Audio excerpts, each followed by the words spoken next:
Well, Southern Oregon is no stranger to its fair share of spooky and potentially haunted places, including Del Rio Vineyard and Gold Hill. NBC5's Maximus Osborne met with the local paranormal investigators for part 2 of this 3-part series. Just hearing the story behind all of this is intriguing. Oh, I've done a lot of research on this place. I'm curious about what we will find. I think we've been a little bit nervous about it just because it's a new adventure for us, but I'm ready to get in there and find out what we can find out and get some good evidence. Welcome back to part 2 of the Haunted Vineyard. We're here in Del Rio Vineyards in Gold Hill in Southern Oregon, and pretty soon we're going to be joined by Medford paranormal investigators to help us launch our own little investigation. But before we do that, let's learn a little bit more about what equipment we'll be using.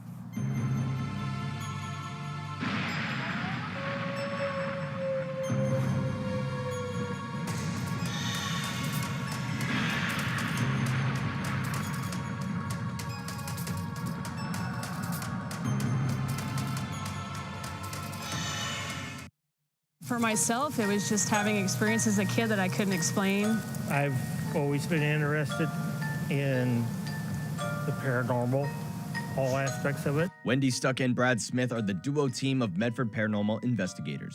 They've been truth seekers for years, and while they typically respond to local house calls, they've got the gear we need to capture any paranormal evidence here at Del Rio, like audio and video recorders, EMF detectors that measure changes in electromagnetic frequencies. It'll light it up, even with just a basic cell phone. Yeah.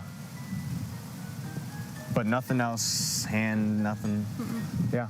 Okay. And there's also the Spirit Box, a tool infamous for capturing paranormal evidence. Keeping with the theory that ghosts can manipulate EM energy like radio waves, it's a device that surfs through different radio channels, allowing anything on the other side to make contact with us through it. We would love to find something, and we're also skeptical at the same time. The duo says they're always looking for logical explanations before jumping to conclusions. You know, that's what, like I do as a debunker. I try to find normal answers to paranormal allegations. And with our gear on hand, we were ready to launch our investigation.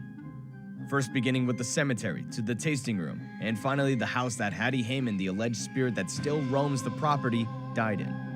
In the next part of the Haunted Vineyard, we put on our brave pants. I know Muay Thai.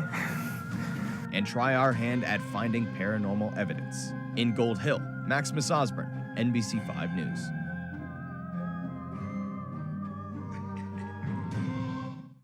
If you missed part 1 of Maximus's haunted adventure, you can catch up at KOBI-5.com. And don't forget to tune in for part 3 of the Haunted Vineyard tomorrow, only on NBC5.